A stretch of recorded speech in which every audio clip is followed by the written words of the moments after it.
सकते हैं। ठीक है, तो वो भी किस प्रकार होगा? उसके पास जाकर तुम्हें उससे बात करते करते उसके हाथ की रिंग लेनी होगी और उसे एक बोतल में डाल देना होगा और वो भी उस रिंग के साथ कैद हो जाएगी। रिमी और सेठ के बेटे ने ऐसा ही किया और सोना को कैद कर लिया। चलो, अब जब सब ठीक हो गया है तो हम दोनों शादी कर लेते हैं। हाँ, अब हम साथ रहेंगे। फिर वो दोनों शादी रचा लेते हैं। कुछ महीनों तक सब सही चलता है, पर अचानक फिर से लोग मरने लगते हैं। अरे रोहन, तुम कब आए? वो अभी कुछ दिन पहले ही मेरा आना हुआ है। रिमी, इधर आओ, देखो रोहन आया है। रोहन रिमी को देखकर अजीब सा चेहरा बनाता है और कहता है, नमस्ते भाभी। जी नमस्ते, आप लोग बैठो, बात करो, मैं चाय लेकर आती हूँ। कहकर रिमी किचन में चली जाती है। खबरदार जो आइंदा मेरी बीवी के बारे में ऐसा कहा तो। रोहन अपनी बेइज्जती पर वहाँ से उठता है और चला जाता है। रास्ते में जाते हुए उससे सोना टकराती है। आप कौन हो और क्या चाहिए आपको? ऐसे रास्ते के बीचों बीच क्यों खड़ी हो गई? तेरी मौत चाहिए। और उसकी मुंडी टेढ़ी कर देती है और उसके हाथ पैर भी टेढ़े कर देती है। कुछ समय में रोहन की मौत की खबर सेठ के बेटे को मिलती है। सेठ का बेटा रात में सोता नहीं है और बाहर जाता है। वो देखता है कि सोना किसी लड़के से बात कर रही है, फिर उसको मार देती है। इधर सोना उस लड़के को मार कर जाने लगती है। ये कहाँ जा रही है? इसके पीछे जाता हूँ। अरे ये तो मेरा घर है। सेठ का बेटा छुपकर उसे देखता रहता है। सोना फिर अचानक रिमी का रूप ले लेती है। सोना का रूप लेकर किसी को भी वश में किया जा सकता है। चलो सोने जाती हूँ, वो भी आते होंगे। हे भगवान, ये क्या किया मैंने सोना के साथ? उसे मुझे उस कैद से निकालना होगा और रिमी को मारना होगा।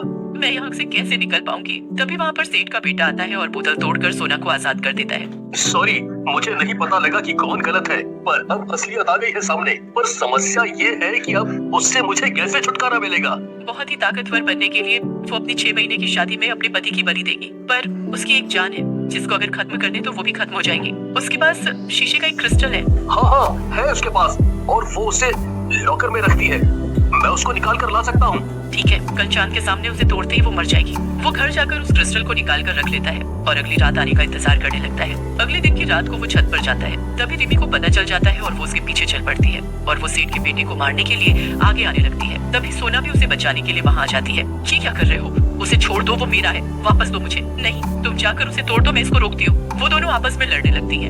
इतने में सेठ का बेटा जाकर क्रिस्टल तोड़ देता है और रिमी मर जाती है। धन्यवाद सोना, आज तुम्हारी मदद से मैं अपने पिता के कातिल और सैकड़ों मासूम लोगों की मौत का बदला ले पाया हूँ। और मुझे माफ कर दो, मैंने तुम्हारे साथ बहुत गलत किया है। कोई बात नहीं, खुशी इस बात की है कि अब सब ठीक हो गया है। फिर वो दोनों अपने अपने घरों में चले जाते हैं और अगले दिन से एक आम जिंदगी शुरू कर। नहीं, मैं उनका नंबर नहीं दे सकता। ठीक है, मैं अपना नंबर आपको देती हूँ, ये आप उनको देना प्लीज और मुझे कॉल करने को बोल देना, ओके? फिर मैनेजर सुनील को कॉल करता है। सर, आपके लिए किसी सोना का कॉल आया था, वो आपको ढूंढ रही थी। क्या तुमने सोना कहा? सोना का फोन आया था? क्या कहा उसने? अपना नंबर दिया है और बोला है कि आप उनसे बात करें। ठीक है, मैं उसे कॉल करता हूँ। पता नहीं सुनील को मेरे कॉल के बारे में बोला गया है या नहीं। तभी फोन बजता है। ये किसका नंबर है? हेलो, कौन? सुनील, तुम कहाँ हो? अगर रास्ते में हो तो जल्दी आकर मुझे मिलो, बस उस शहर मत जाओ। सुनील, आपकी जान को खतरा है क्योंकि रिमी आजाद हो गई है। क्या बोल रही हो तुम? हाँ, मैं सच बोल रही हूँ और ज्यादा ताकतवर भी। हम मिलकर बात करते हैं कॉफी शॉप में।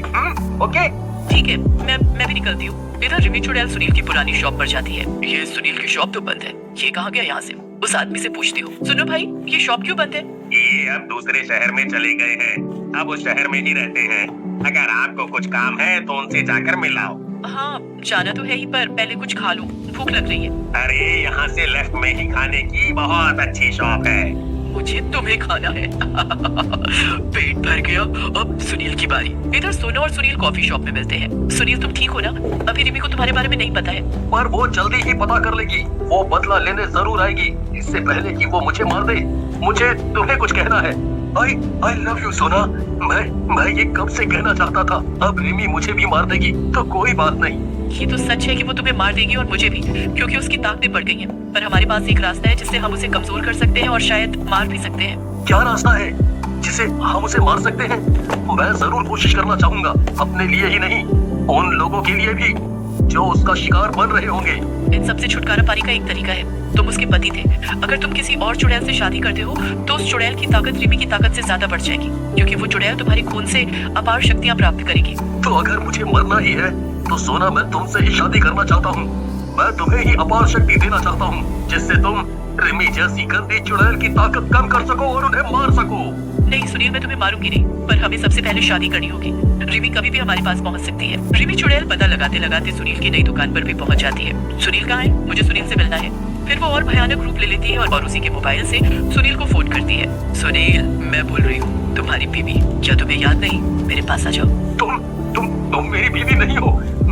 मैंने सोना से शादी कर ली है। ये तो बहुत अच्छा है, तुम दोनों एक साथ ही मिल जाओगे। तब तक रिमी भी उनको ढूंढ लेती है। अब वो तीनों आमने सामने थे, एक बड़े से जंगल के अंदर, जहाँ चारों तरफ पेड़ ही पेड़ थे और अंधेरी रात छाई हुई थी। तुम दोनों ने मुझे कैद करके छोड़ दिया था ना, अब तुम दोनों मरोगे। तुमने इससे शादी तो कर ली, लेकिन प्यार के चलते तुम इसका खून कभी नहीं पी पाई, जिसका मतलब तुम मेरे सामने अभी भी कमजोर ही हो। रिमी चुड़ैल अपना शक्तिशाली भयानक रूप लेती है और सुनील पर हमला कर देती है। आज मैं तुम्हें जिंदा नहीं छोड़ूंगी, पहले मैं तुम्हें ही मारूंगी सुनील। तभी सुनील के सामने सोना आ जाती है और उसे बचाते हुए कहती है, रिमी ये मेरे पति है, इनका बचाव करना मेरा फर्ज बनता है और तुम हम में से किसी को नहीं मार सकती हो। दोनों आपस में बहुत लड़ाई करने लग जाती है, एक दूसरे पर हमला करती है। लेकिन सोना के पास एक खंजर होता है जिस पर सोना को और सुनील का खून लगा होता है। सोना वो खून भरा खंजर रिमी के सीने में उतार देती है। ये सच्चे प्यार से बना खंजर होता है जिससे रिमी खत्म हो जाती है।